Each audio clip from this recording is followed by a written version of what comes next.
Welcome back to Chris Old House, episode 21. This is the wall in the kitchen. That red line you see is a laser line that is horizontal across the floor. It's there so that we can see where the high spots and the low spots are on this floor, so that when I put in the cabinets, I can figure out best how to put them in. Last thing you want to do is start them on a high spot and then run them across, and you're up 3 inches at the other end, and you've got a big problem on your hands. But that's a level line. Is actually that up and down line goes straight down to the center of the earth, and that's a perfect right angle. Has to do with gravity. Don't really need to get into that now. Suffice it to say, it's the effect of the mass of the earth on the curvature of space-time. So, it's a simple concept. Anyway, so if you look at it, on the right, where am I? On the right, I'm at 1 5/8 inches, this level line. At the lowest point, I'm at 2 1/8, which is a whole 1/2 inch lower. This floor is a 1/2 inch lower.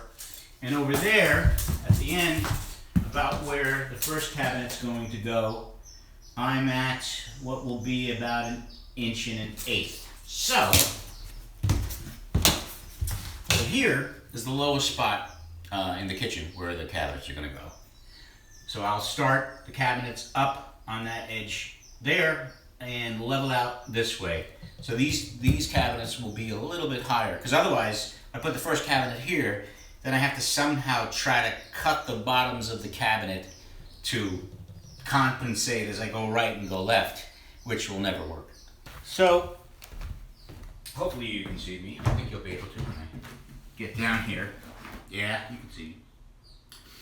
The cabinets are going to go, there's going to be base cabinets that go along here, and they're going to turn like an L around the corner, and the upper cabinets are going to be going around the corner as well.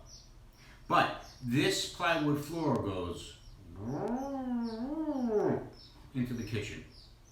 And initially I thought, well, I'm just going to sort of use floor filler and even it out, and then put the underlayment over the filled floor and just sort of find an average, which ultimately I'm going to do. But the cabinets have to sit on as level a surface as possible. If the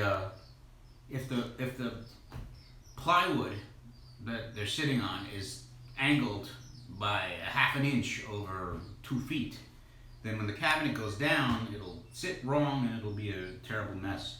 So what I'm going to do is, this surface on which the cabinets are going to sit is going to be level, and then these floors might have to go up to the cabinet base at a little bit of an angle, but the cabinets will be level. And now it's the end of the day. And what did we do?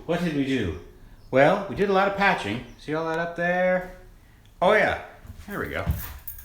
Yeah, finally finished that hole located where the vent line is going to go. So that's done, and I patched there. Yeah, I tell you, this kitchen, a lot of wackiness. I don't know how many bags of material I used, filling things and straightening things. I never would have thought it would be that much, or I'd be spending this much time. But I also finished the laundry area, which is next to me, and so that's done as well. So that is all done, and we took a look at the floor. Well, I got everything really well screwed down, all the underlayment that had been put in here before. I got this back in, and that's down. This here, as you can see, not only does this go uphill, but there's that big old lip right there, which I'm going to have to deal with by just using thin set to average out the slopes in the floor, but not before putting the base cabinets in, which are going to go right here all the way up to right here. And those will go on a flat, like I said earlier, like on a flat surface here, and then I'll have to run the floor up to the base of the cabinet there.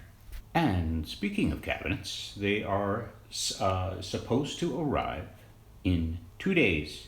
On this coming Wednesday, They're going to be here. I'm going to have to clear out the living room for all the cabinets. It's going to be craziness in here.